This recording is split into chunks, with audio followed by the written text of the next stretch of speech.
Hey guys. You're live now.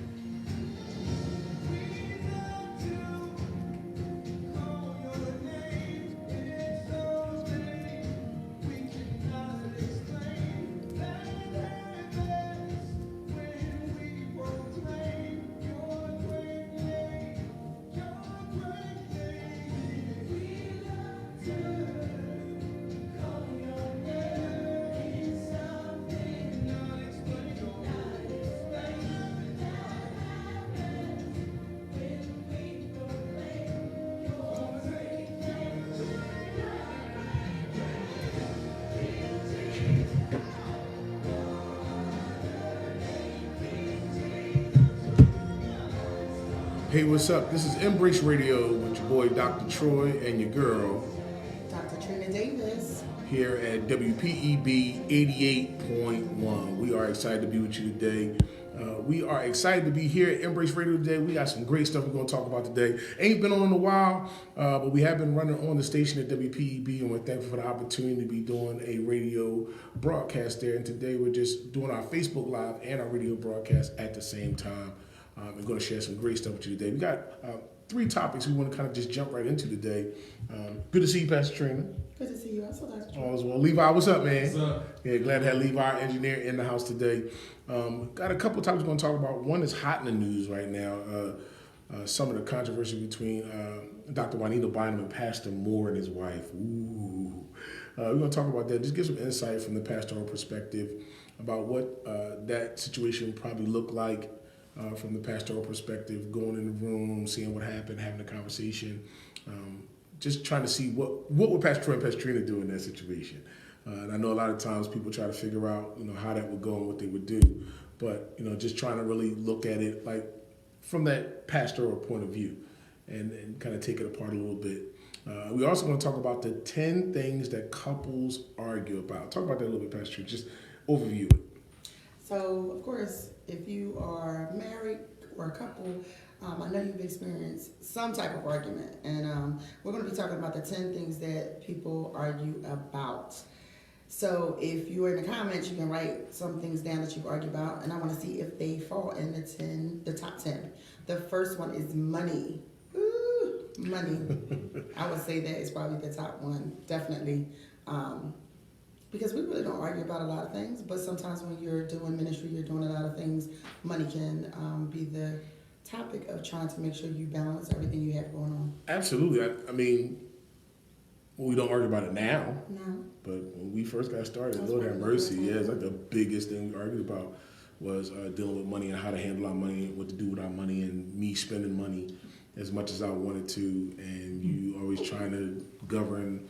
A grown man can't buy a pair of sneakers or a pair of pants. Like, I'm grown, I work every day, and I want to be able to spend the money the way I want to spend it. So, that was a big argument in the beginning. And you would go to the market and come back with like handy wipes and laundry detergent and cleaning supplies, and not one speck of food. Talk about that, man. Talk about where was the food? I mean, it was food in the house. It just wasn't what you wanted. And if I'm going to the store, I'm getting the priorities. And of course, to make sure the house is clean. And Food wasn't a priority? It was, but there was some food in there. You just didn't want what was there. And I think sometimes we get frustrated because as hardworking people, we want to eat what we want to eat. And there's some sacrifices that have to be made in the beginning. So your finances get right. So, all right, I don't even want to start arguing about that. What's number two? What's number two? Second is family communication. So just talking about, what's going on, how's your day going, understanding cues, like how that person looks. Is your husband sad? Been a little bit of ring back. Is your husband sad? Is your spouse just, not having a good day? Did you see it? So not just verbal communication, but also, just how you look and all the things that go along with that. So I know a lot of times people argue with that.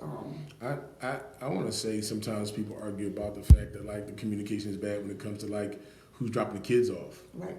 Absolutely. Who's picking up the kids that day, who's dropping the kids off, or today's my day to sleep in. Absolutely. But all of a sudden now I got like 8 things on the agenda that you and the kids have talked about that I haven't been notified about, and now I don't get to sleep in that day. But all of y'all get to lay in the bed as long as you want. And now, like that.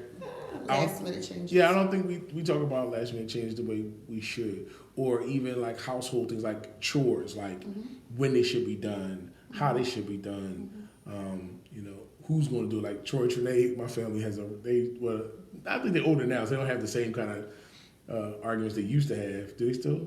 You think they still argue about that a lot? Yeah. They have this little system. They don't want me involved with it, I was paying attention to who's supposed to be next. They have a system. I guess they let each other slide. I don't know. I'm out of it. I need my dishes done. Y'all figure it out. So, but I'm just saying when you look at it, like it don't get done because then I gotta come in and do it. I gotta come in and do it. So although you staying out of it and they supposed to have a system, I get stuck in the middle, coming in like, okay, the dishes gotta be clean. And like we have a dishwasher. Right. How many of y'all out there have a dishwasher? And you know that it's just kind of cleaning off the plates, wiping off the excess stuff, and then put them in the dish. Like we bought a dishwasher for that reason, to make it easier for them, and we still can't get it done the way it's supposed to get done. I don't get that. So, family discussions. What else? What else is on that list? We're talking about it right now. Children. Number 3 on the list, children. I think a lot of times when people come into a relationship, they have a tendency to raise their children the way they were raised. So we all know that every household is not the same. And I think that becomes a source of conflict because it's like you're letting them get away with stuff. No, you're being too harsh on them. And, children play between the middle. One thing I learned from my parents, and that we do pretty well. Sometimes they get in on you and they get in on me, is to be a unified front. They never get over on me. Trinae can really get over on me. Trinae doesn't ever get over on me. She thinks she's getting over on me, but she's not getting over on me. Yeah, okay. Children. What else? That's number 3. Number 4 is a big one, intimacy. Spending that time together, and I think intimacy is one of those words that you have in your mind of what you expect, but it's not always interpreted the same way. Tell me what you mean by that. When you say it's not interpreted the same way, you hear the word intimacy, I think sex. That's what I was just going to say. Men a lot of times think of sex as intimacy, where us women, a lot of times, and not everybody, think of it as, the holding hands, the, paying attention to me, the looking at me, the gaze in the eyes, just that look like I can't live without the preliminaries. Levi laughing too, because that's how we think. The preliminary, all the preliminary stuff. To get to what's really, I'm not saying it's not important. I'm not saying that men don't want to hold hands, they don't want to kiss, they don't want to cuddle and stuff. But all that is the preliminary stuff that get you to, the big score. Yes. The big score. That's what he calls it, the big score. I'm just saying, so how did that? So the argument is, you want me to talk to you all day long and say, oh, you're so beautiful, I love you. What are you doing today? How was your day going? See how you're saying it? Yeah, wait. It doesn't even make it feel right. That's so wrong. What? It has to be genuine. That is genuine. No, I know you don't talk like that. So why? It's like you know the what, person talking to the baby like, hi, baby, go, go, go. Your mind in the back of your mind is saying he's only talking to me like this because he want to get some lessons later on the night. Absolutely. But why would you think like that? That's not always the motive of a man. That's not always the motive. Did you hear how you were talking? Hey, that's how you heard it. I think that's how you heard it. All the listeners heard it on the radio. No, they didn't. If we play it back, it would be like, hey, you look so amazing. So you don't like my Barry White? Like that's my Barry White. That's supposed to be sexy. You're gonna become like, hey, how you doing? What's going on today? I'm calling Casper the Friendly Ghost / Casper the Friendly Ghost. / Disrespectful. That's disrespectful. It was my sexy voice. That was my voice to be sexy, so that you could. It was sarcastic. It was that I'm gonna just appease you. You really want this. It's not what I want to do. This is the preliminaries. So I'll give you what you want. The only reason why you're saying that now is because I called it a preliminary. Had I not called it preliminary, no, and I would have probably absolutely. If I had not said the word preliminary, if I hadn't said the word preliminaries first and set your mindset, you would have been like, "Oh, you talking sexy to me?" You'd been smiling and all that kind of stuff. You wouldn't have been acting like that. But as soon as I said preliminary, it changed your perception. Like he's just trying to hurry and get past this, so he can get to the score, right? No, I don't think so. I think so too. We'll talk about it. Number 5, time. We talked about it a little bit with time management. So a lot of times people putting stuff on your schedule. You're not realizing what you need to do. Yeah, time for sex. Like how to schedule sex. Like that's. Pastor has something on his mind today. I don't have anything on my mind today. I'm just saying it's scheduled like time. So that goes back to the kids. That goes back to the kids and everything in the beginning, right? Mm-hmm. That goes back to I plan to sleep in today. You guys have plans on the agenda. Absolutely. You guys have decided that I'm taking her to school. You guys decide I'm dropping Troy off at the day. You hear the way I said it? You guys have decided. Right. And that's the mindset. And I'm driving. But you guys have decided what I'm going to do that day. And my time isn't even considered. So it seems like some of these things are like intertwined and they're working together, because if you don't communicate, then it becomes time, then it becomes children, and then it becomes our next one, which is priorities. Number 6. Do you think that priorities change just because it's a male-female thing? Like I have certain priorities as a male, and then you have certain priorities as a female, and that's where the communication breakdown could be? Absolutely. I think it's gender related. I think it's health related. Like as you get older, certain priorities change. What you thought was important before, you don't. You know, my kids don't think the same things are important. Going to Chuck E. Cheese is not important anymore. Their priorities change. You know, so with life, you have different priorities. With, you know, your sex, whether your gender is a male or female, you may look at some things more important. It's crazy because I was like football with you. Football is a priority. Not so much for me. Football is a priority. It's been a part of my life since I was 8. Will you admit that you're still stuck there? I'm not stuck. If I could go out, it's August. You know, once August hits, the juices start flowing. You got summer camp, 3 days. Like my mind still plays back those moments. I would like to talk to a football player that is now maybe like 60, 70. They're still going through the same thing. What about ones that they're still maybe their juices, on a cane? Their mind, even though their body can't do what it used to do, the mind still wants to the Jones for the football, the field, the gridiron, the smell of grass, running up and down the field. That stuff is still in their head. It's still in their head. Very interesting. Interesting. All right, next one is jealousy. Ooh, jealousy. I recognize that sometimes couples don't intend to, but you can... You hope not. I don't think they intend to, but of course there's all types of people in the world, but for the most part, you would hope that they don't intend to be jealous.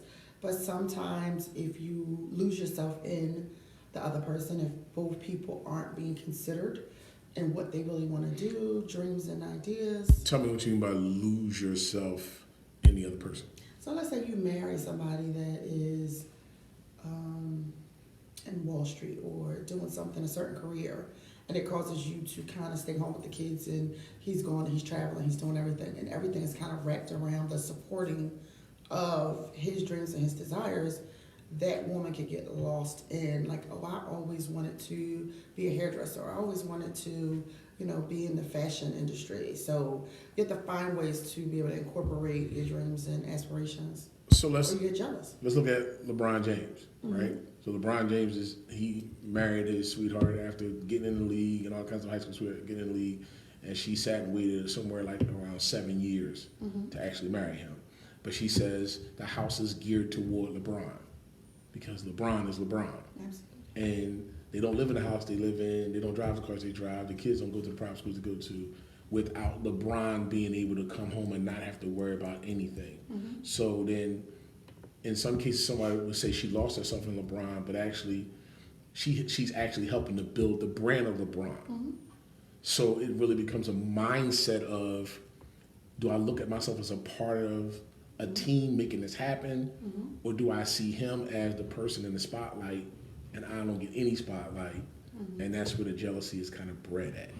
I think it definitely, what you're saying is true. And I think some of those things that help foster that is, one, how passionate and how much of a dream and aspiration did that person have prior to becoming part of that team. You got to know what you're marrying. So if you're marrying somebody and you have this big goal, y'all have to figure that out beforehand, or else you will feel like you lost yourself. But most women, like, if the money's good and it's working out fine, hey, I'm on a team. Let's work it out. As well as if I really didn't have something that I just wanted to do 100%, it's always been my childhood dream and aspiration, we're going to support what's working for the house. And then later down the road, we can figure out how to get back to that. So immediately when you said that, like, if the money's good, so is that when the dream gets supported? It depends on because I automatically thought person. about the Tyler Perry movie where the guy had the power pack and he was making a power pack and she gave all her money to it and all that kind of. What's the name of that movie? What's it called? Something crazy. I know exactly what you're talking about. Acrimony. So she was with it, given that he had an opportunity to get it or whatever, and then all her money went away. She was about to lose her house. Actually, did lose her house, and then they fall apart. Outside pressure, they break up, and then this joker's the power pack hit. It's like 75 mil, and she's like, I should have never listened to y'all dummies anyway. I should have stayed with my husband. Like, do you think that sometimes the grind, like, people don't talk about before they get married, Right. what the grind's going to be for our gifts and talents and our dreams? Absolutely. That there's going to be a grind for this, and I'm going to have to hang out, put up with some stuff. There's going to be some peanut butter and jelly days.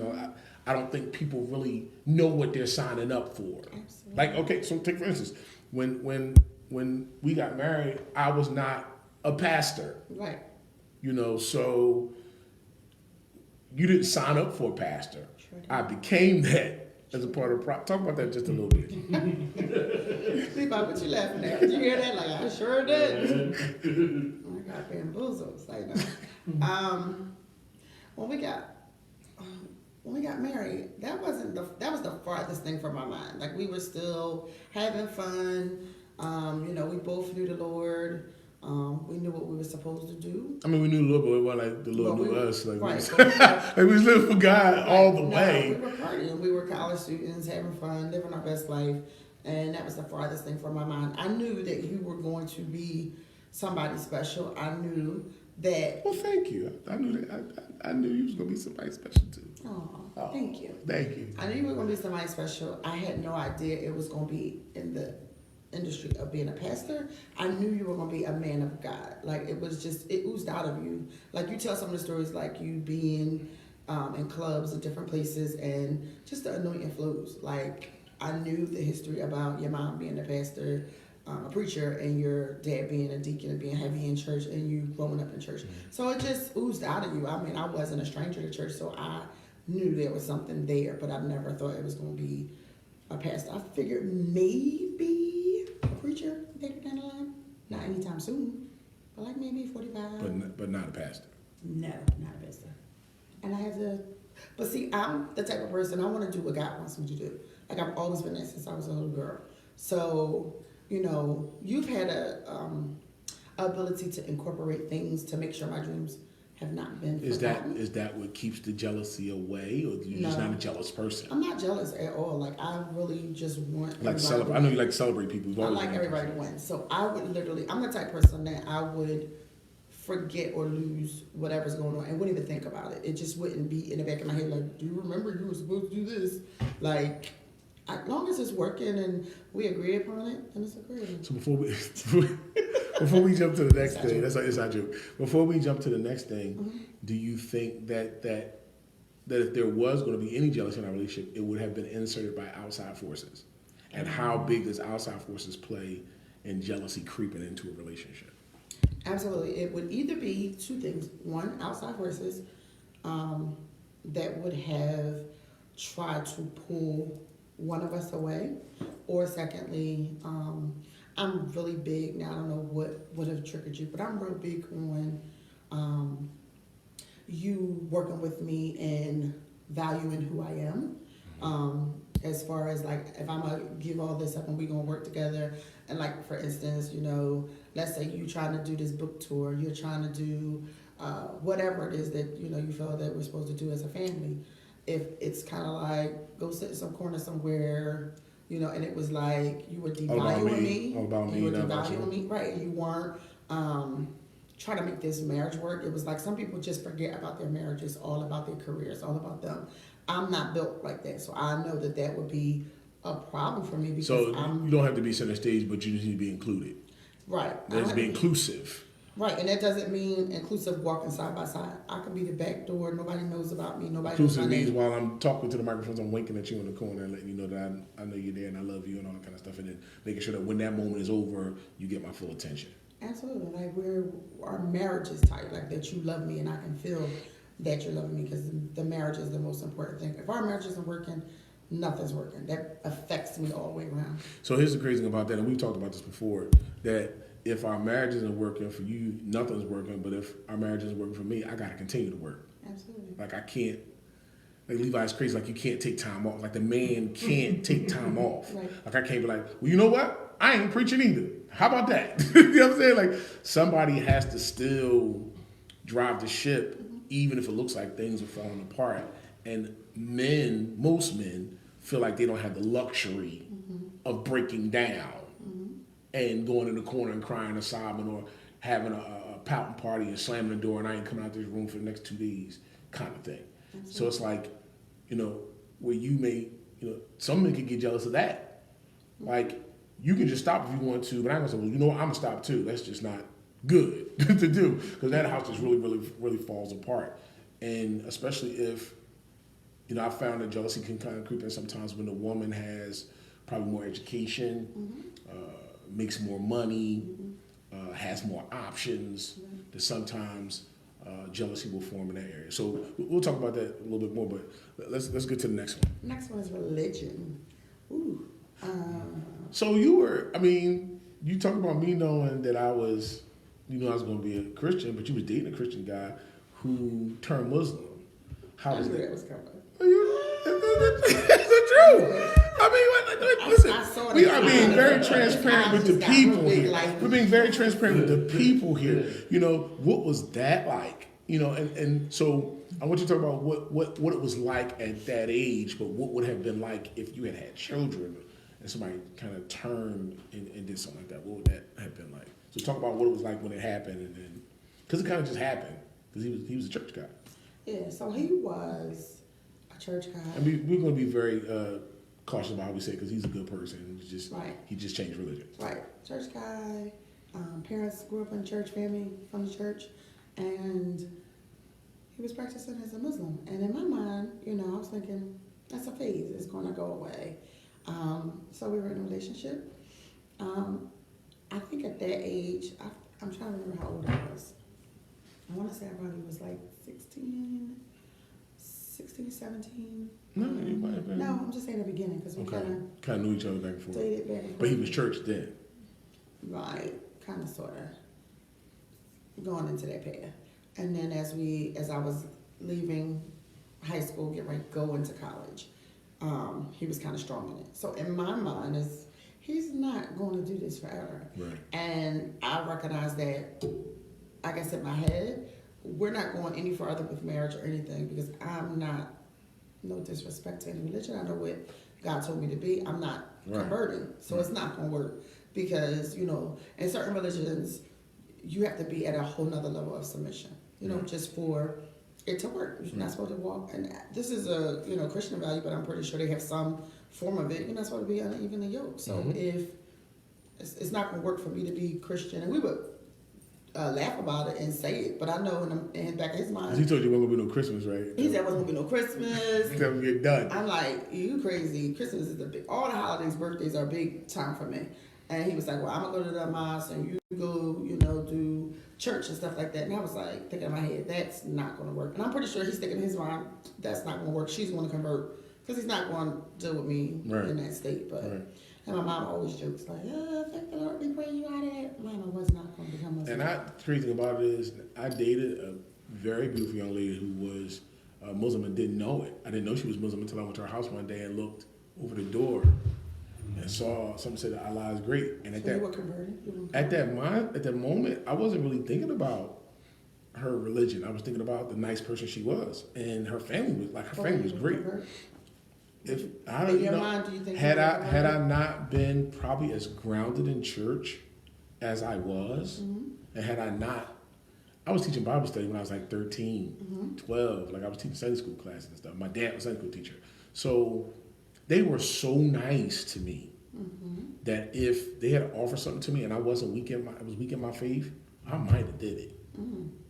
I might have did it. If I was weak in my faith and I didn't really understand my faith and it had the convictions that I had, Right. I might have did it because they were just great people. Like great people. Like I came over one time, and I think when I really found out, it was during Ramadan, and I had come by, and they were loving on me and everything. They didn't treat me like he's a Christian, stay away. He wasn't that type of vibe.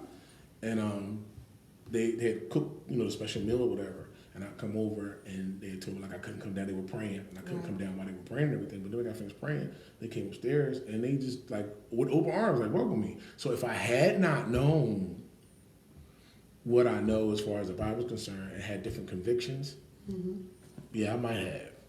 Got it. I might have. So it's crazy when you think about it now. It's like God has a plan, but both of us know those people to be great. We're friends with them now. Like we talk to them now on Facebook and everything. So just deep stuff. Anybody making comments? Anybody say anything that we want to address? No, I don't see too many comments. They're just listening. Okay. Yeah, I'm here now. Hey, Okay. Eric Ames, I see you up there. Eric tuned in. So What's the next one? Number 9 is politics. Ooh. That y'all not gonna like me because I was one of those people that didn't want to vote. I felt like my vote didn't matter, didn't nobody care. So when I got with Pastor Trina, she was like, "Oh no, we got to vote." Like, what? For what? My mom used to fuss me down. I was like, the Electoral College picks the president. We can vote all day, but if we don't vote in the primary elections, the senators and congressmen and all of that, if folk don't do that, it don't matter because those congressmen and those senators and stuff are the ones that make up the vote to decide whether or not we get a president or not. That was my mindset. Now I'm like super active. I'm like, I read all the stuff. I had to say to Pastor Trina, I'm gonna put the camera on you so they can see your face. Who are you voting for? Who are you reading up on? I become the CNN of my household to explain to her who the candidates are and what's happening, and then she'll go research. I just allow him to take the lead in that area and make him feel great. Sometimes as a wife, you have to, accuse your spouse because, they need an opportunity to feel like, they're putting you on with something. So I just be like, babe, what do you think? Like, what's your ideas? Well, we were unified on one thing. Trump got to go. I know that much. I said that on live. Yes, I did. Trump got to go. I mean, it's an opinion. And he has to go. Like, it is what it is. The divisiveness, all the stuff that's going on. But we've never had a knockdown, drag out argument about our Democratic News or candidates or never. things in the news. Like even, I'm pretty sure it could get kind of heated in certain relationships if I think we're pretty the same in the way we think and how we do things. I don't know if it's because we've been together for so long and married so long. I pick and choose my battles. Yeah, I'm pretty sure I pick and choose my battles. There's some things that you'll say that I would like, do I want to go down that political conversation road when it really is mute for us? Right. But there's sometimes, depending upon what you say and how you say it, I may be like, what? So that's how you really feel? Like that's, I might do that. I know sometimes we get really heated when it comes to like, women's topics and stuff like that. Sometimes you have a way of saying things that I know you don't mean it like that, but the way you said it, it's like, wow. Yeah. So we kind of. You treat me like sometimes I'm a chauvinist and I'm not. I say what I need to say about certain things. I didn't say you said that. I'm just saying you treat me. I said you treat me like I'm a chauvinist sometimes, and I'm really not. Yeah. But I'm very straightforward about what I say. Me and my brother, Pastor Danny, we always say, Pastor Trina, not trying to offend nobody. Don't we always say that? Absolutely. We start the conversation on that. Like that. It's like, the woman's in the room. Shh, we're about to have a man. She's here. But we don't. It's not disrespectful. It's just, I think it's cute that y'all think that I would get upset about that. Like, it's your mindset. I'm not so like, how could you think that? Like, well, let me tell you something. But some people are. Let me tell you something. There are some women that if you voice an opinion that seems chauvinistic. Oh yeah, it seems chauvinistic or kicks one side. Like, what we've never had a discussion about, and because I choose not to, is whether a woman should be president right now. You have said that before. Don't say that.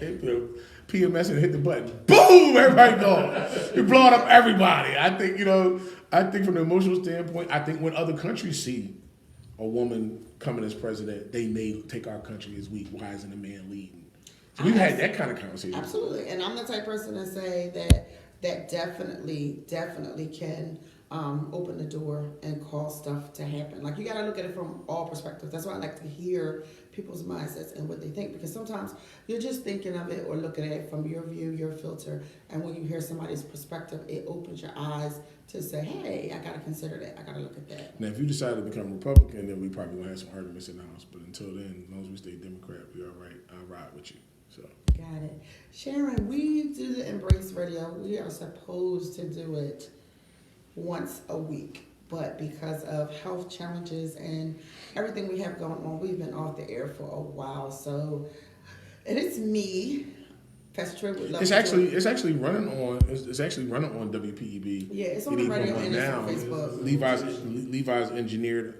Give it up for Levi. Yes, thank you, Levi. Who's engineered the show and cut it up and segmented it and Yeah. put it out there, so it's actually running. So we're trying to make sure we get this one done so that we can get the next segment out on the The prayer station. is that we can do something once a week, just with consistency. They love the show. They are requesting the show, and just times like that. But it's supposed to be once a week, so we're gonna try to get on that and make sure that we do something for you guys because the request is there.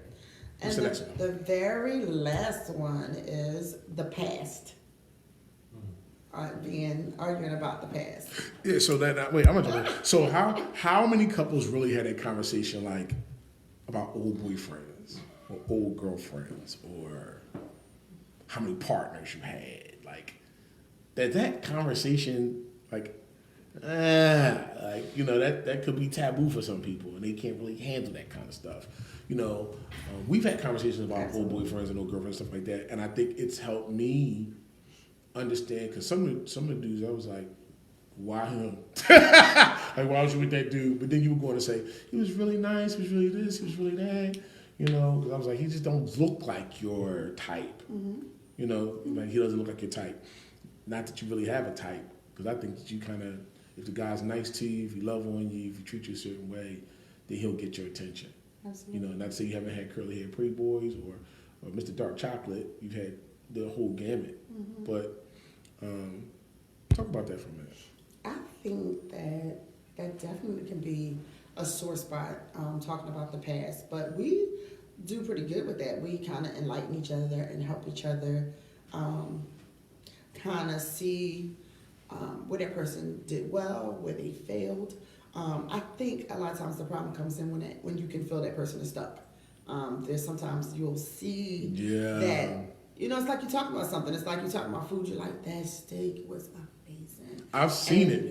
You see it in their eyes. They're talking about that old, and they're married. They're talking about that old relationship. Like, I'm there. Like they there. Like we're still there. And the great thing about it is, I want to say this too.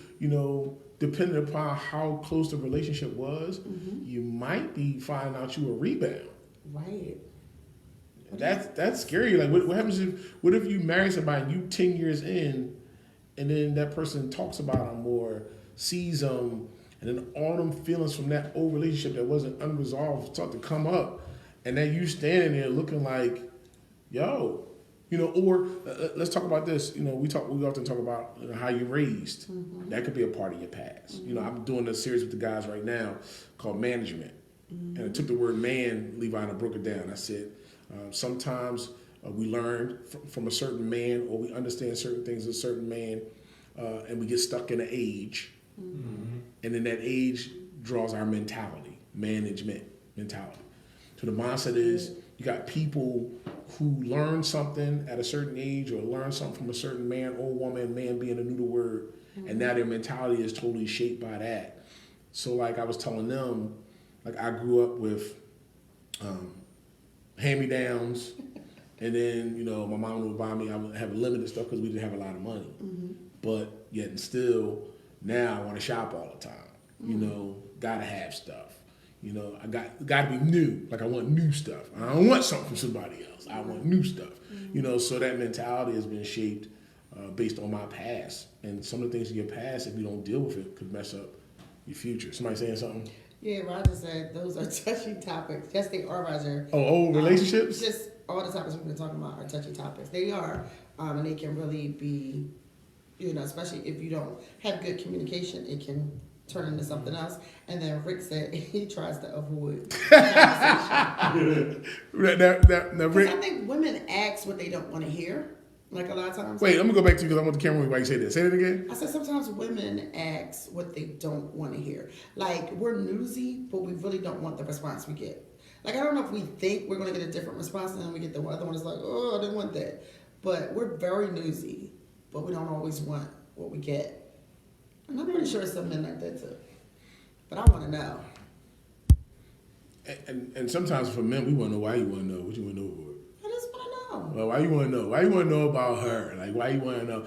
Especially like after we've seen them. Like, say if we out Yeah. and you see them while you we're can out. tell. Like Like, see the way she said that? Leave it, say it again. Say it again. oh, you can tell. See, that's what I'm saying. Listen, I'm saying. You that, like, told me that was just a 2-week fling. Yeah, I mean, That looked like that was. Woo. you know, some relationships are way more intense. Yes. You know, because of the shortness of time. Sometimes, and this is crazy, when you're having a bad time in your marriage or bad time in your relationship, and you see somebody that maybe you possibly could have messed with, even though you'll never do it, you might think about like, what would it have been like if I had a? Absolutely. See, people, especially if they're doing well and y'all are doing bad, like you and your spouse doing bad, and you see that person living their best life, you'd be like, whoa, I could be living my best life with her or him. yeah, like planes, trains, automobiles. Like he on a private jet, he driving something, and you walk by smelling good, smelling good. You smell like chicken grease.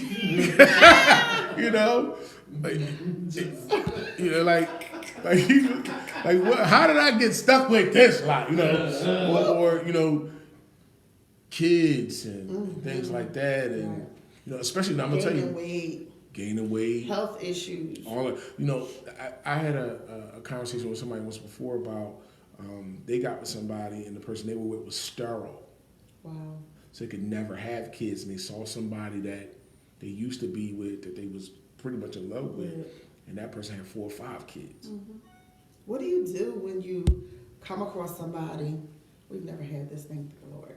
You come across somebody in your relationship, you're married, you're getting ready to do this, and then you come across that. What is that? That movie, Basketball. Love and Basketball. You come across that love of your life, like that's a touchy situation. Yeah. Like, and then you get stuck, and then your spouse knows you're stuck. Like, you gotta really. They catch you daydreaming or thinking or whatever, and just go before the Lord and get that out your head. yeah, you got to get delivered Rick from says, that. I tell her all the time, she won the Super Bowl. You got the ring. Yeah, Rick. I love it. I like That's that. Yeah, you're the champion. I mean, and she might be like, oh, it was a competition. Let's remember to throw that in there. Oh, so it was a competition between me and her. Oh, I got the ring. So y'all turn it around on us. Y'all turn it around on us. Like, yeah, y'all turn it around on us. But like, how much of a competition was it? Like, I got the ring, but who was the who were you playing against? Like, who was the other team on the field? I need to know. See, we although I'm a pastor, dangerous questions. Yeah, dangerous. Don't ask them questions like, so who was better sexually? Or who was better? You start asking them kind of questions, you'd be like, yo, you better hope you win it. You let that one lose. You let that one lose, Or she asks stuff like, what did she used to do to you? Yeah. And you find out that she does stuff physically and sexually that you don't do. So, that's why when y'all saw each other in the store, your face lit up like, oh Lord, because your mind went right back to that moment. How do you handle that? How do you handle that? That's deep stuff. Like Roger's right. That's real. Like you think about that. Like don't ask me a question you don't want the answer to. Don't ask me a question. And then when I answer it, you can't hold that answer against me. Right, you asked it because I told you the truth. So it can get real hairy. So let's parlay that right into. Matter of fact, let's take a break right here. Because we've been rolling, man. It's almost like 39 minutes, man. So let's take a break right here, and we're gonna play a quick song. Todd Delaney, your great name. We're gonna play that right here. We're on Embrace Radio, WPEB 88.1, and live with Dr. Troy and Dr. Trina Davis.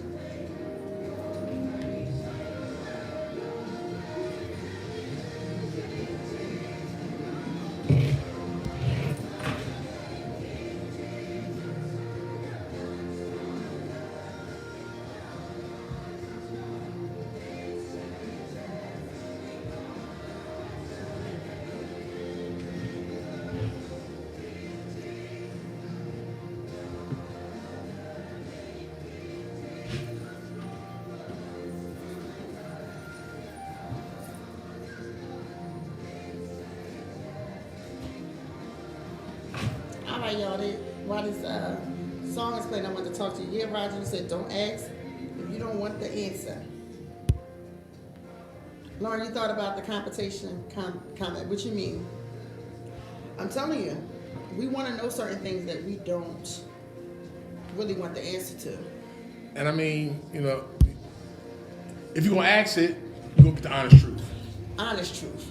So we're muted on the radio, but we want to make sure on the live we kind of keep talking to y'all and let y'all know what's going on. But it's just like, yeah, man, it's like, don't ask questions you don't want to answer to. And that's going to kind of segue us into how these argument things sometimes need a third party in the room. So we're going to talk about that next. Why we may need a third party during these kind of conversations. So. I can get a charge on this one. Yes, Rick, the truth hurts like a gunshot. We all think we're good for the answer until it happens. Once it happens, you can't take back what you heard. You can't erase what you heard. So, if we're gonna ask it, we gotta be ready for it. We got some great information in the next segment coming up.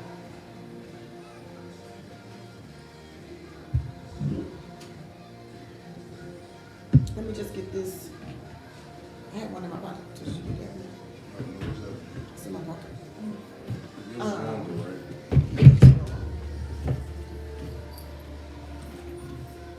People don't understand why they're mad. And sometimes you don't even argue about it, you're just mad. Just mad at each other.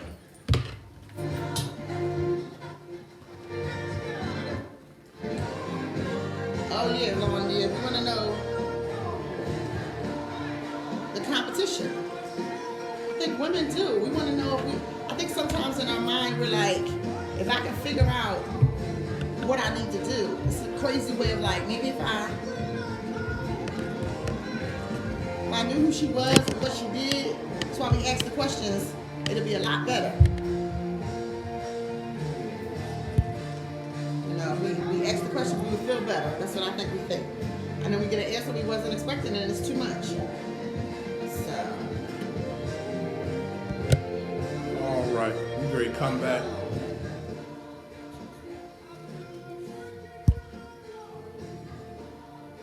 And come back now. In 5, 4, 3, 2, 1. Here we go. What's up? It's your boy, Dr. Troy Davis, on Embrace Radio with my lovely and vivacious wife, Dr. Trina Davis. on Embrace Radio on WPEB 88.1. Really excited about talking to you guys today. Right now, we're going to talk about why we may need a third party during those conversations where we've just had all this argument and communication based on the kids, based on time, based on our past. Why is a third party necessary? So Dr. Trina, talk to me real quick why you think a third party may be necessary when we have communication problems. Well, of course, when you are in a situation when you're trying to go back and forth and you have a disagreement, you have an argument, everybody is hearing what they want to hear. And a lot of times we talk to win, we argue to win, so we're not really communicating. We're just going back and forth with the conflict. So a third party is the person that's there without bias, that's able to hear what you're really saying. So, for instance, that person is there. I may hear something from you and I think you're saying, I don't love you, and that I get on your nerves. And the person is saying, no, it's not that he's not saying that he doesn't love you. He's saying when you do this in that particular moment, it kind of feels like you don't love me the way you should. And I think that person can, because that person is unbiased, we'll listen to them and we'll hear something and it'll come from another perspective because we're literally hearing it from our filters. We're hearing it from our perspective. Even some past relationships, maybe what our parents did. So we need that third party to help us communicate one to another. And we want to make you feel comfortable with that because you're going to have to seek out who it is you need to talk to. One of the things that we have found is that we look for someone, number one, for us, that's spiritual. Absolutely. That has a spiritual edge because we can't do nothing without the spiritual edge in our life. And it would be hard for us to probably talk to somebody and get the kind of counsel we need if they didn't have some spiritual aspect. And specifically for us, it's our Christian background that allows us to have the right kind of communication with people. The second thing that was important was that we needed somebody that kind of looked like us. Absolutely. So, Pastor and I actively go meet with people. We actually have 2 couples that we deal with. Now, of course, for our spiritual needs for church, we have our mentors and our coaches for that. We have Bishop Evans, who's amazing, Apostle Phillips, who's amazing for the spiritual stuff. And that's not always male-female related. That's just trying to really be a better leader, better man or woman of God. And we have 2 great men of God who pour into us on a regular basis. But when it comes to marriage, we don't always go to them with our stuff.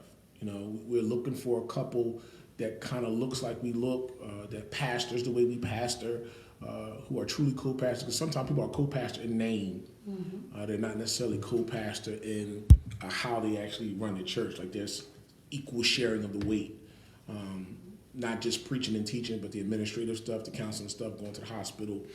It's a blessing to have a wife who can speak to women's issues and keep me in the safe zone. I don't have to deal with a lot of women's issues because I have a wife that can actually handle that. Now, that doesn't mean that they don't need a spiritual father's perspective, but they have a spiritual mother that can pretty much talk to them about anything that's going on. And then, if they need a fatherly perspective, they need a pastoral perspective from a male standpoint with their husband or some insight, that I can do that. So we were looking for a couple to do it. We have actually 2 couples that we spend time with that mirror what we do. The other thing was experience. Absolutely. Something recently we were dealing with, we went to meet with a couple, and the insight from the wife was, for me, priceless. Because it helped me understand how Pastor Trina might be thinking. And I think for men, the biggest thing for us is, how is she thinking? Because you guys may communicate feeling, but not the full scope of what you're thinking about.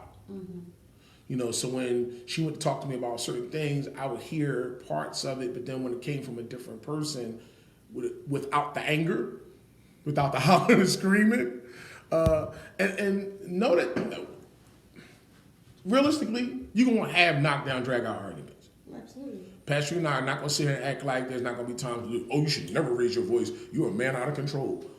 Man, please. I don't care how good your marriage is. There's going to be times when you're like, you know what, you get on my cotton picking nerve. It's going to come out. Absolutely. For those of you who are not delivered, it probably sounds a lot worse than what I just said, like cotton picking. But you're going to have the moments where you're like, you get on my nerves, my face can't stand you, leave me alone. Right. You're going to have that. And you get to the point where the best thing to do is retreat to neutral corners. Absolutely. And try to calm down and come back. Well, after you've done that 2 or 3 times, after you've retreated to neutral corners, you come back 2 or 3 times, and that same topic is not getting resolved, it's time to get a third-party conversation going. And we were able to have that conversation that she got perspective that I probably couldn't communicate to her. She got a perspective because of the experience. I want to say that the likeness of the couple. Absolutely. And then you want a couple who's not just, for the most part, just clinical. Right. Because I'm not going to say that a person who has never been married can't help you if they've gone to school and gotten a psychological background on marriage. I wouldn't, people have gotten qualified. Absolutely. They've done the work. They've got the degrees to be able to sit and talk with you. But then there comes a time where it's like, you don't understand what it's like because you haven't really experienced it. So there's one thing to have something come out of a book. There's another thing to have something that you've actually experienced. You can speak to how it felt. If somebody cheat on you or something like that, you might want to find a couple who's overcome cheating. Absolutely. Because they can really speak to how long, they had to how long do I have to put up with not being trusted?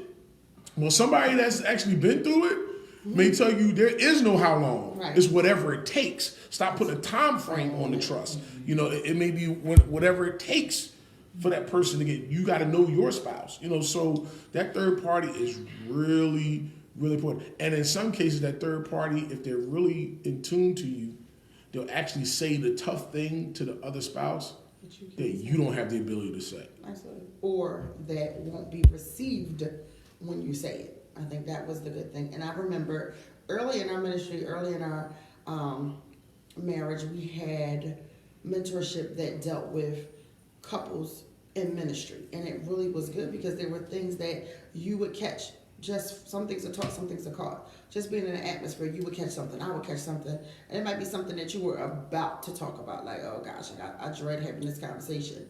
But you go to, a conference, or you go to sessions, and you go to different things, and, we all want to get better, just like Roger said, he doesn't really want to know about the competition that's out there, but he wants, the constructive criticism so that he can get better. And that's what that did. It was kind of like you were in your own personal wall. That's why we do these embraces, because it gives another form of outlet, so that when we do have the marriage coaching or the sessions, you will be familiar with what we do. So you can come in an environment and hear something in the atmosphere, and something you're about, we were about to talk about, that mentor, that coach stands up and says it, and then that spouse is able to just grab it and not feel threatened or feel like you're forcing me. You're only saying it because you want a certain response. So, that's the blessing of mentorship. That's the blessing of coaching the third party person. And the biggest thing with that is too, you can do those one-off sessions too, where you can kind of have the conversation.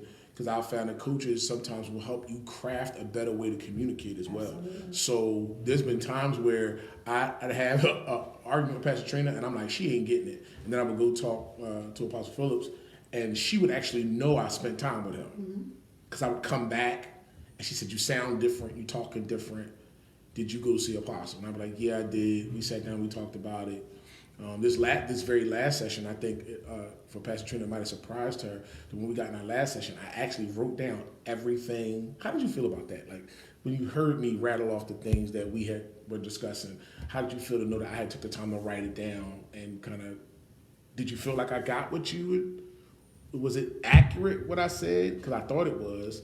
And then I kind of was looking at you like, you kind of looked at me like, this joker done wrote that. He trying to impress he trying to show up. He trying to show up, bro. He wrote down everything I said. He had an articulate. I was kind of trying to get brownie points, but at the same time, I wanted to make sure that I was ready for the session. So how'd you feel about that? I mean, that wasn't a surprise to me, because you always write stuff down. Like, you're very on a list type of thing. And, there's been plenty of times when you wrote things down. I know that you were very accurate in capturing, I guess, my feeling, but maybe not understanding the full why. So us being there helped you understand. Like, you kind of know me, so you knew something was wrong. You knew certain things were bothering me, but you didn't know the why. And I think that third party helped both of us understand the why from a different perspective. And it really, they were just speaking from their own experience. Right. And it just happened to be similar to our situation. But we prayed about that too. Absolutely. We prayed for a while about the couples that we've sat with. Absolutely. And both couples were great in the season that we were in. Yeah. They both, because of their marriage, because of their anointing, because of their prayer lives. And what I loved about it too is that when you get a mentor and a coach, they're ready for your call. Absolutely. Because sometimes you call your girlfriend, you call somebody else, and they give you their opinion, or maybe they having a bad day. Right. The mentor and the coach they're prepped and primed to put their personal stuff down so they can handle what's in front of them for you. They're not pulling like you talking to your girlfriend, she pull it. Well, when I had my boyfriend, he did that. It's like they pull their own personal stuff. And a mentor and a coach who really is designed to help you with your marriage, they may even have their own issues, but they're anointed and appointed to help you, guide you through what you're going through. And I'm gonna tell you, there's been times when I know for me, I've been actually doing coaching and solve some of my own problems. Right. Because I'm talking to somebody else, so I'm hearing myself look at it from a different perspective. Absolutely. And then when I'm like, you know what, I probably need to fix that when I get home too. Right. And come home and she'll be like, oh, you being so nice. I'll come home with flowers or something like that. She'll be like, oh, you being so nice. I'm really trying to get ready for a conversation that I need to have. Where either I'm apologizing or maybe it's a tough one I gotta have, but I'm getting myself ready in the third party. Even me being the third party has helped me sometimes figure that out. I think every mentor and coach needs a mentor and coach. Every good mentor and coach needs a mentor and coach. If you think that you can do it on your own, like, you're really fooling yourself. And you're human. You're able to help other people. You're anointed by God to do that. We help a lot of couples. And I think in the beginning, that was one of my struggles, was the fact that we give out this information all day long, every day. We know what we're supposed to do. So for me, it was like a double penalty. Like, dude, like really? So to be able to have somebody that would hear it, to explain it, to be unbiased is great. You see the fruits of it because we do it for so many other people. But when you're on the other side of it, I think one of our Pastor things. Mickey, how are you? One of our things. Pastor Scott. Pastor Mickey, what's up? How are you? Yep. One of the things that I think is important for us too is that I don't think people understand this. When you take on a mentorship role in a couple's life, the attacks on your marriage are greater. So from a pastoral perspective, if you're coaching 30 couples, you're not only fighting your own personal demons, but you're fighting the demons of all the couples that you're covering, that you love, and you're praying for. Absolutely. And so we even learn, like, we don't take this lightly. Like, even doing this embrace, like, we got to be prayed up. We got to be talking to the Lord. We got to be ready, because what we talk about, you don't think the devil wants y'all to throw that back in our face? Absolutely. So, you get out there, you mentor, you coach, and it was all great. People love it. Oh, my gosh, I got to have this. It's like, you got to be ready for that attack once the cameras are off, the radio station is done, that couple leaves your room, you finish putting the mic down, whatever you're doing, you have to be ready for the attack that you just stood in front of thousands or hundreds and said, hey, this is how you do it, this is what you need to do. You're going to be tested with your own word, so. And, especially when we talk about social media. Absolutely. Or reality TV kind of stuff. Oh, remember we talk about the reality TV curse? Like, we don't think we ever going to do reality TV because all the couples get divorced once they get on the show. Like, wanting us to do reality TV, we actually had an offer a while back to do something, and it was like, no. And I told Pastor all the time, first of all, Pastor would not be able to survive because he thinks he's always right. And reality TV would just show him how many times that, the family kind of just lets him go. Like, we bust him, but there's no real evidence. But the camera does not lie. So he would see just how many times he thought he said something, or he decided to do something, or he forgot to do something. And he would be really upset with himself. I think that and us too, because we would be laughing. I think that the TV and reality people would see how neglected I am, and how I'm not appreciated for all the stuff that I do. That's what I think. But, that's neither here nor there. All right, so yeah, third parties. Got to have a third party. Research the third party. Pray about the third party. If it's not your pastor, who is it? Sometimes it could be a seasoned couple who just really, really are doing well, and they weathered the storms, they raised their kids and that kind of stuff, or still raising their kids, and they can lend a hand to talk to you. And just make sure that you pray about it and you prayed up about it. Let's jump into this last topic as we get ready to close out. Take a quick break. You want to take a quick break, man? All right, we're taking a quick break at this time. We're on WPEB. Facebook, y'all. WPEB 88.1 Embrace Radio.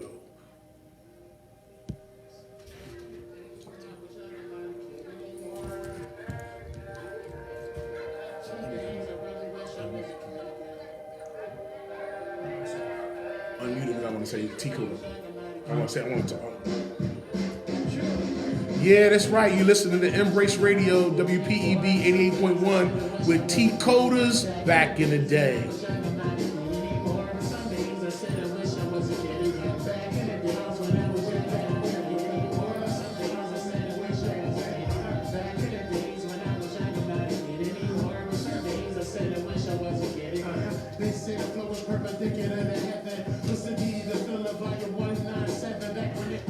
Yeah, Lance, I see you, Lance Fleming. It's really important, man, that you find somebody to help you, even when you're going through a separation. You need to find somebody that can kind of help you talk through how you're feeling versus just, and how the other person can be feeling as opposed to just you. Because sometimes when you're separated and you're apart from each other, you're only thinking about you and you're only looking at your situation, and it can make you actually even more angry. But you really need to find a third party that can kind of sit between the two of them and talk it through to figure out, is it really over, or is there another opportunity for them to come back together and have a blissful marriage? So, yeah, man, I'll be praying for that couple, man, Lance, whoever that may be. I don't need to know their name, but I will be praying. I'll say Lance's friends. I'll be praying for them. Lance's cousin. I'll be praying for them. Yeah. Corey, that's that T-Coda back in the day.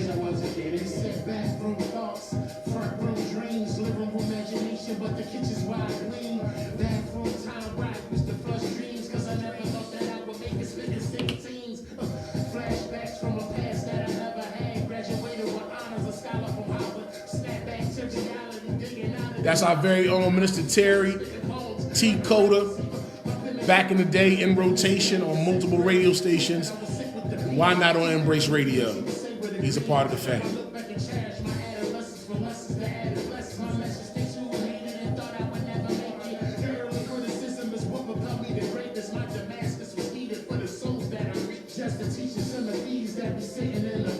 Back in the days when I was young, I'm not a kid anymore. But some days I said I wish I was a kid again. Back in the days when I was young, I'm not a kid anymore. But some days I said I wish I was a kid again. Back in the days when I was young, I'm not a kid anymore. But some days I said I wish I was a kid again. Back in the days when I was young, I'm not a kid anymore. But some days I said I wish I was a kid again.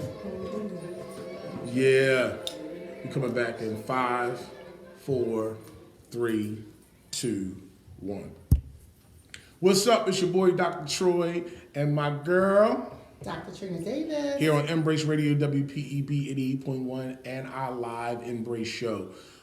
We just got finished talking about why we may need a third party to help us with our conversations and our communications, especially when we're arguing and going through things that we just are not hearing each other on. But we want to kind of shift gears again to talk about this whole issue with Dr. Juanita Bynum and Pastor Moore. Oh my God. Now, you know, I want to say this from the start. It's heart-wrenching to have the kingdom of God have a black eye around something like this. We wish that these conversations could be resolved without being in the public eye, without tainting the image of the church or the image of the preachers. I just think that sometimes we have miscommunications, things happen, and we really should do what the Bible says, which is we have aught with our brother and sister, go to them, have a conversation with them. And then if that doesn't happen and it doesn't get fixed there, then we go get another and we come back and have that conversation. And then if it doesn't work, we go get another and have another conversation. And then if it hasn't been resolved that way, then the Bible talks about openly having conversations with the church. You know, so I think that we really got to learn how to try to resolve our issues and have conversations and follow the biblical principle and the biblical order of how it gets done. I could very well see it. Let me just start off by saying this. Pastor Trina and I have brought people to town to preach, flew them in, stayed in hotels and stuff like that. And it is common practice for a pastor or the person he's allocated, the administrator, to go and make sure that that room is clean and taken care of so that when our guest gets there, it is not a shambles. There are people who leave all kinds of trinkets in the room, you know, juices and sodas and chips and snacks and sandwiches and stuff like that, so that when the person gets there, if they're hungry or want to be refreshed or something like that, whatever it may be, sometimes it's left in the room either by the administrative team or sometimes the pastor themselves, because they want to make sure that if something, even the administrative team sometimes make mistakes. They mess up. You know what I mean? So we want to make sure that that person is getting the hospitality they deserve and that their room is kept. So if we walk in a room and see stuff all over the place and things taken out and laid across the bed, and we know that our guest has not checked in yet, that would be a problem for me. I probably would have went right to the hotel management and said, my guest is not here, her squad is not here, why is her room tampered with? Why are there things laid all over the room? I don't understand. Either you have checked somebody else in her room and they've made themselves at home, or you left the room in shambles from the last person that came in. And it's crazy because in the booking world, whether it be music or entertainment or comedy, it also happens that way as well. They go in and check the room, they secure the room to make sure, especially when you're a name like Juanita Bynum, there's somebody hiding up under the bed or hiding in the closet. Or, you know, it can really be crazy kind of stuff that goes on. So the host is trying to make sure that you're taken care of. So, you know, I really wish that they could have had some kind of conversation. You know, I'm sure that he probably didn't even say it like, there's drawers all on the bed. He probably was like, there's underwear out. There's, you know, like somebody's checked in there. You know, Pastor, talk to me. I mean, just... So I first want to say, just like you said, we're not here to say who's right, who's wrong. Just to kind of give some insight from the other side, because we've been on both sides of the coin. We've been on the side where people have brought us in to speak, and then also on the other side where we've brought people in to speak. And just thinking real quickly, like when we went to St. Martin's on vacation, our room, the guy brought us down to go to our room. They Absolutely. literally did not. They said the room was clean. I guess whoever was supposed to clean it didn't do what they were supposed to. When we got there was bottles of champagne everywhere. There was clothes everywhere, food everywhere, and the person was our what is he called? The Maitre d'. Maitre d' was bringing us there, and he opened the door, and like you could see the whole suite and everything when he opened. And he's looking like, oh my God, I can't believe this. He's like, I'm sorry. So he makes a call, and you just don't want that to happen. Yes, we've had our administrative team go in, do what they're supposed to do, and we trust them to make sure things happen. But everybody can have a bad day. And so Pastor and I, we just cut from that type of cloth. You know, people do what you inspect, not what you expect. Yes. So that means that, like, they're having a bad day, they know you're not going to expect it. So they'll sometimes, you know, Cut corners. And when you have somebody of that caliber, of that name, that not to say that everybody does not deserve special, excellent treatment. We have a whole thing that we say is Sheba. Service, hospitality, excellence brings abundance. Absolutely. So that's our mindset. We expect excellence at every level. But when you bring somebody in like that, and like he said, the booking world for singers, comedians, any type of entertainment, they do the same exact thing. They make sure it's taken care of right, and they'll do it right before. So from my understanding, she wasn't even supposed to be there yet. She has an itinerary. So I don't know who dropped the ball, who didn't tell her, who didn't tell the pastoral team that their administrator comes in a few hours early. You know, I'm just putting numbers out there. I don't know what it is, so don't quote me on it. I don't know what the time frame was, but if she was coming in early, did not tell them that, so that he would have been aware that you have up until this time to do whatever you're going to do. After that time, our staff is now in the room, taking care of it and making it ready, praying, consecrated, whatever and all do. that. I don't think any pastor is trying to come in, and you got some crazy people, you got crazy apples in every bunch. But nobody wants to come in and intrude on somebody, but you do want to make it perfect. So I could see how if he was coming in with a gift, coming in with something to put in the room, we always do that. We do a basket, we do certain things in the rooms, we make it really nice. Sometimes we'll, you know, depending on how close we are with the people, give them snack packs and stuff like that, just something special, flowers, whatever. So, you know, you got something special in your arm. When you get there, the room is a mess.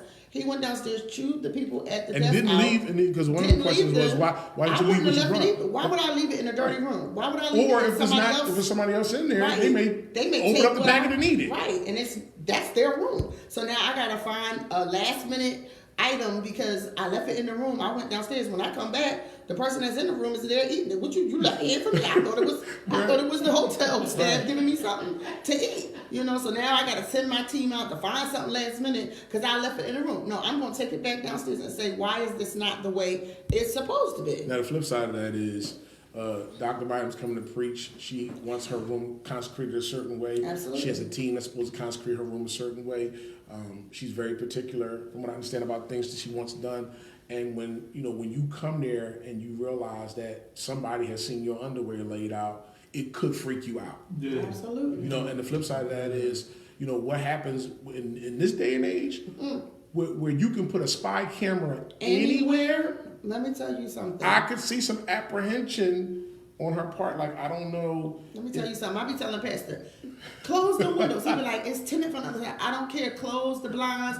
Let's check the room. He be like, girl, you watch too much TV. Okay. You'll be glad when we don't be on some type of site somewhere. Yeah, man. Don't nobody need to see what we do. Hata, Lord. Shete, Otapa. I spoke in tongues. That was me speaking in tongues. I'm sorry. But I'm just saying, in this day and age, it could be any kind of perverted person, Yeah, from the hotel to the hotel staff.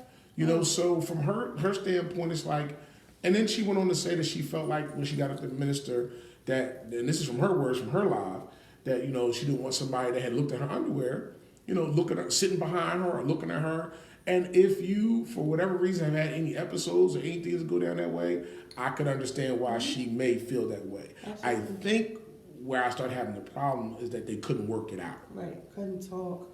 I guess from hers live, the miscommunication came where he went before the people that had come to see Juanita. Juanita has Dr. Juanita has a great following, and some of those people show up for her. And I understand, you know, when you have a actual brand, you don't want people to start thinking, oh, you know, if I put my money out, that person's not going to show up. So she basically. So somebody's going to be unspiritual and act like she shouldn't have a brand. So let's stop that. Let's just. She's a brand. She's a brand. She's a brand. Listen, she had God her own. blesses you however Absolutely. it is. When you work for the Lord, there are blessings that come with it, just like in sacrifices. Nobody's upset about the sacrifices that us pastors, us preachers, us ministers have to do. And I can let you know, there is a whole level of sacrifice. Some of these stuff I see on Facebook about how these pastors be getting over.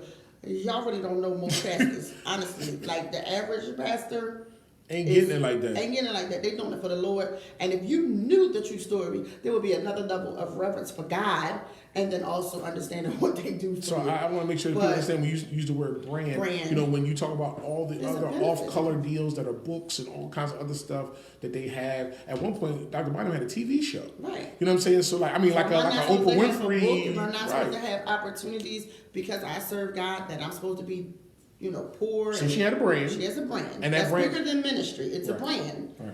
So there are people that follow her. That's not even spiritual. They just follow her because, again, she has a brand.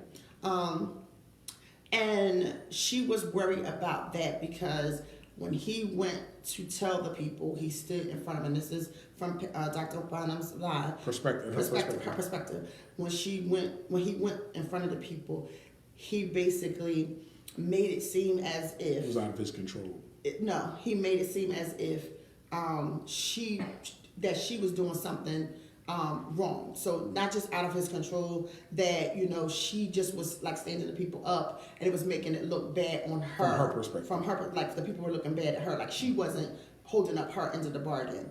And when I listened to, and that was her perspective, and I get it. You just don't want your name being tarnished. You don't want Absolutely. no bad Absolutely. press out there about you. So she was trying to get in front of it. So from when I saw what he said, the clip that I saw, because it could have been stuff before, it could have been stuff after, but the part that I saw that they aired, he basically went up and said, hey, unforeseeable circumstances, Dr. Bynum won't be here. She's an awesome woman of God. She's an anointed woman of God. She's here and wherever they were, but she's not going to be here tonight. And I'm a man of character and integrity, so if you bought tickets, we're going to refund your money. So I guess, everybody's speculation as I watched different people talk about it was kind of like, what was he supposed to say? And this was other people saying, like, was he supposed to say, unfortunately I saw her underwear and her panties. There's certain things that you just kind of keep. It's not everybody's business exactly what went down. Absolutely. You just let them know it's not her fault. She's not going to be here. She's an anointed woman of God. And he did what he thought was I was giving the money back. So I think for what comes out of this, as much as it's a bad situation, Yeah. is for future references that pastors and speakers and evangelists Yeah. will probably have a stronger dialogue about what's going to happen when they come to somebody's city. absolutely. And there'll be a little bit more, instead of just letters being passed and Right. texts being passed and stuff like that, when you bring somebody to your church, it ought to be relational. Absolutely. There ought to be some kind of relationship. I'm not just bringing you to my church to preach and fill the seats. I'm bringing you to my church because the body that I pastor and the people that I minister to need a word from you. Absolutely. So I think that it has to be a relational thing. Over the years, over the 17 years that we've been pastoring, we brought people in based on relationship, and we haven't missed. People come in because there's a word in their mouth for our house. And both sides have to do whatever it takes to make sure that word that God wanted to get to that house gets to that house. Absolutely. So and I'm praying for both parties that their images aren't tarnished, that their hearts can get past this. And the biggest thing is that people can get past this. Right. I think the two pastors are strong enough and mature enough to get past this, but sometimes the people that are damaged by what they heard and saw and how things went down never recover. And my biggest thing was just the perspectives of people, like how people do things differently, see things differently, and when we were talking about third party, having a third party and unbiased perspective, I could see both sides of it. I really could, because being on both sides, I know how that goes. Even down to the big comment was like, why was his name on the room and the contract and stuff like that. But when you book a room, and that's some of the stuff that you have to think about. When you book a room and you're paying for it, now if the other person books it and takes care of everything and you just show up with your card, then your name's not on it. But if you actually are the one booking the room, doing everything, the card, your name is going to be on the contract, because you're responsible financially and you're responsible if anything goes wrong. So that's why you're on the contract. Now, I don't work for no hotels. That's what's been explained to me. when we brought people in. So of course, that's why his name was on. He wasn't, from what I understand, he wasn't trying to do anything crazy, but that's what happened. So it made Pastor and I kind of think about, even down the road, and it should open up eyes. Like, what happens when you have somebody that God tells you to bring in, and you're hoping that they're doing what they're supposed to, but you can't promise anything. Somebody may be doing something crazy. So, do we need to change it and make sure that everything, they book their own room and you reimburse them? Right. So those are things that when situations happen like this, what the devil means for bad, God works out for your good. And it might not be necessarily their good. It may be all the pastors behind there realizing we need to do something different with how we go forward with working with people. I'm gonna tell you, for all of you to have the conversation about the budgetary piece of that and her speaker's fee and all of that, it can get really hairy in that area too, because I know that she's not a John Maxwell, but John Maxwell goes to speak for people for an hour and a half, and they pay him $120,000. So $7,000, $3,000, $5,000. It all depends on what the total income is going to be for that conference. I don't think people think of it from that other aspect. You should never leave a ministry in a deficit. Never, ever, ever, ever.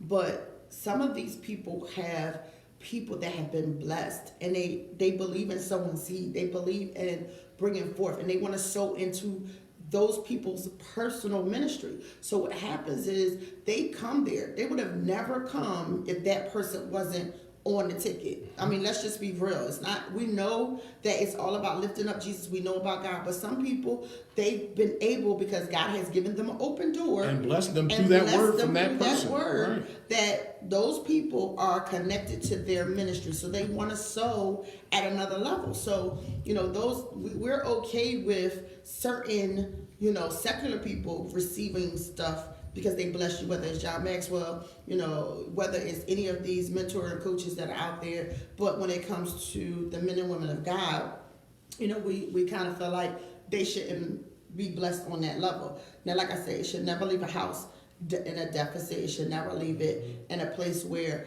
the ministry can't go forward. But what a lot of people don't realize, certain names, certain people bring abundance and overflow. So when you look at those numbers, it's foreign to you, because it's almost like somebody's a millionaire living in a certain type of house. I can't even fathom having an electric bill or a water bill of the number that somebody that lives in a mansion has. So when I'm looking at their bills, I'm like, why are they paying those type of bills? Because I don't live that way. So it's the same thing like when it comes to certain ministry. God has them. Like people say, this person don't need a plane, this person don't do this. Listen, you have no idea how God uses them in the level of sacrifice that goes on. Are there some people out there that's scamming, doing crazy stuff with money? Absolutely, just like anything.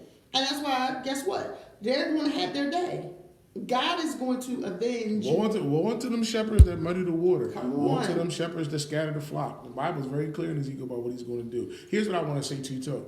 When you think about it, if Dr. Bynum draws 100 people, and those 100 people every time they come to hear her give $1,000, that's $100,000. So should she get 7,000 of that?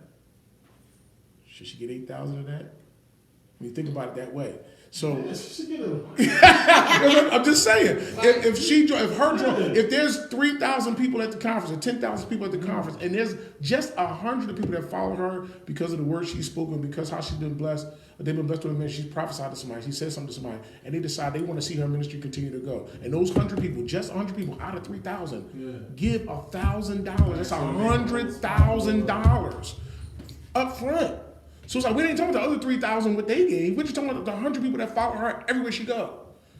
And somebody would say she doesn't deserve to get 7,000 of that, 8,000 of that, 10,000 of that. It's just the mindset. Right, you can't fit 60-40 split, however it go. It's crazy because even when you start thinking about booking in the promotional world, there's a reason why BBD is at the Dell. And not the Wells Fargo. Yeah, right. Because they don't draw that crowd anymore. They're at the Leah Course and not at the Wells Fargo because they don't draw that crowd anymore. There's a reason why, what's the guy that the comedian, Chris Tucker, is booked at a smaller venue now and not at the big spot because the draw is different.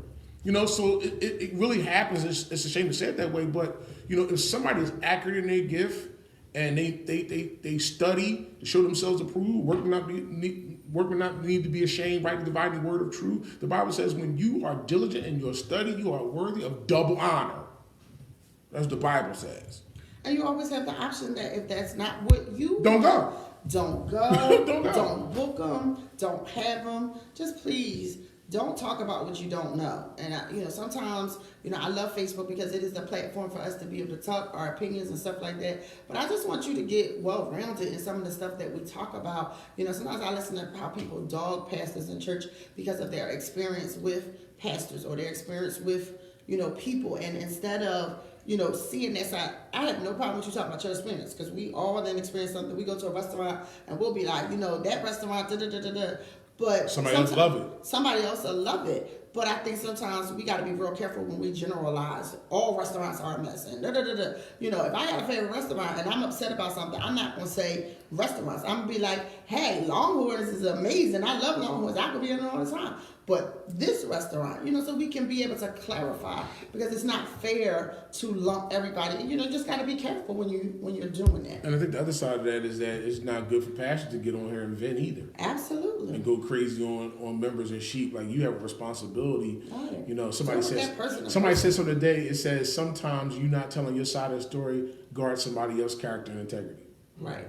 And as a pastor, you need to be more concerned about the sheep and how the sheep are flowing. Sometimes when you want to tell your side of the story, you want to let people know, man, if you knew for real, but you can't tell it, because you got to be a black hole in some situations. So, this situation between pastor to pastor and people were injured, could be injured because it was pastor to pastor. Absolutely. So our prayer is that, somewhere along the line, all the kingdom of God learns from this situation and we become better stewards of how we do ministry together. So, hey, listen, we are done for the day. We're really excited about having an opportunity to talk to you on Embrace Radio. We started this off talking about the 10 things that people argue about. Then we moved into why we may need a third party during our communication. And lastly, we talked about Dr. Bynum and Pastor Moore and hoping that our churches can learn from this situation and become better for it. Listen, this is your boy, Dr. Troy, and this is my girl, Dr. Trina. And we are at Embrace Radio, 88.1 WPEB. God bless you. There's power in the name of Jesus. Embrace the community, embrace your family, embrace God's way of doing things, and He'll embrace you back. Have a great evening. In Jesus' name, amen.